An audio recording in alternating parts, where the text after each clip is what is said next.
बात करेंगे आगरा से बड़ी खबर की, जहां G20 कॉन्फ्रेंस का आज दूसरा दिन है। ये बड़ी खबर आगरा से आपको बता रहे हैं। महिला सशक्तिकरण पर चर्चा हुई। कई मुद्दों पर 3 सत्र में चर्चा होनी है। सत्र के बाद जो है वो ताज का दीदार करेगा विदेशी डेलीगेशन। कई देशों के 125 मेहमान ताजमहल का दीदार करेंगे। तो ये बड़ी खबर आपको बता रहे हैं आगरा से, जहां पर G20 कॉन्फ्रेंस चल रही है और आज उसका दूसरा दिन है। दूसरे दिन महिला सशक्तिकरण पर चर्चा हुई, साथ ही साथ अन्य मुद्दों पर 3 सत्रों में चर्चा होगी। सत्र के बाद जो तमाम विदेशी डेलीगेशन यहां पर पहुंचा हुआ है वो यहां पर ताज का दीदार करेगा।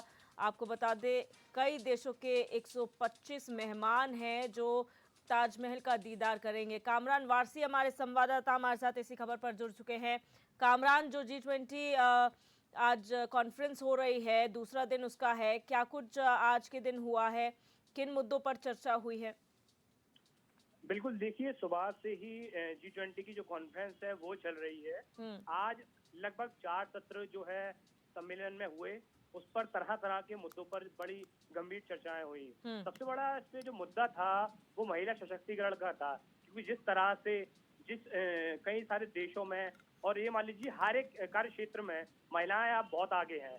अब हमारी महिलाएं वो महिलाएं नहीं रही जो दबी कुचली रहती थी या सहमती थी। अब हर क्षेत्र में वो आगे हैं, देश का नाम रोशन कर रही हैं। हर एक कॉर्पोरेट में या हर एक कारोबार में वो सबसे आगे हैं।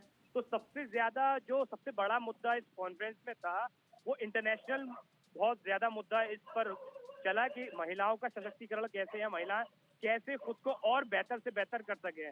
उसके साथ ही 3 और मुद्दे थे जिस पर पर्यटन पर बात हुई और देशों के संबंधों पर उस पर बात हुई। रोजगार पर सबसे बड़ा मुद्दा था, रोजगार पर उस पर बात हुई। इसके साथ ही जो 150 डेलीगेशन था, 150 मेंबर जो थे वो ताज के लिए ये मान लीजिए रवाना हो चुके हैं। यहाँ पर जो है गोल्ड कार से वो ताज के लिए रवाना हुए और अब वो दीदारे ताज कर रहे हैं। प्रशासन की बात की जाए तो प्रशासन ने लगभग तैयारी पूरी कर ली है। सुरक्षा के जो है पुख्ता इंतजाम है, क्योंकि मेहमानों की सुरक्षा सबसे पहले है। इसके लिए प्रशासन ने खाका खींच रखा था कि सुरक्षा व्यवस्था चाक चौबंद हो।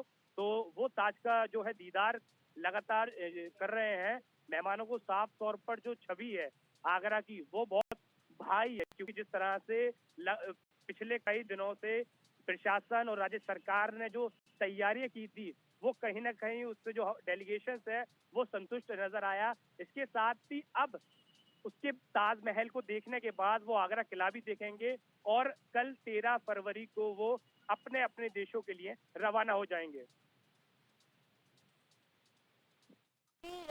G20 कॉन्फ्रेंस हो रही है, बड़ी ये कॉन्फ्रेंस है जिसका सौभाग्य आगरा को प्राप्त हुआ है। ऐसे में यहाँ जो बदलाव देखने को मिले हैं पिछले कुछ दिनों में, उसमें जनता का क्या कहना है? जनता, क्योंकि कोई भी बदलाव शहर में अगर होता है तो जनता से राय ली जाती है कि आखिर उनका क्या कहना है। तो ये बदलाव कैसे लगे जनता को? देखिए, समय के हिसाब से बदलाव होना बहुत जरूरी है और बदलाव ही मान लीजिए कि जीवन की सबसे बड़ी सच्चाई है।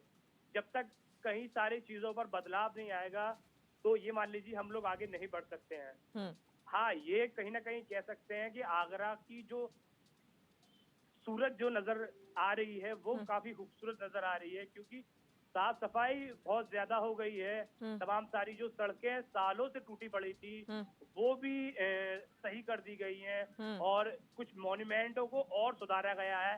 ताजमहल पर भी मान लीजिए काम खूब सारा हुआ था और जो सेल्फी पॉइंट है जगह जगह पर, चौराहों पर जहाँ पर काफी अंधेरा रहा था वहाँ लाइटें लगाई गई और सेल्फी पॉइंट को काफी सजाया गया है।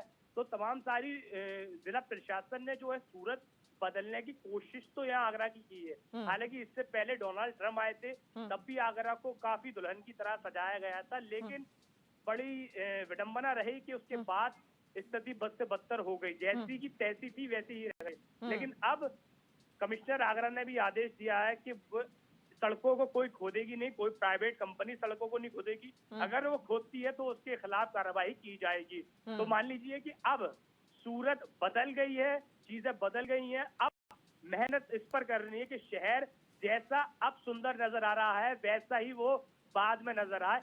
इस पर चिंतन और मंथन की बहुत जरूरत है। जी, बहुत शुक्रिया कामरान जानकारी के लिए।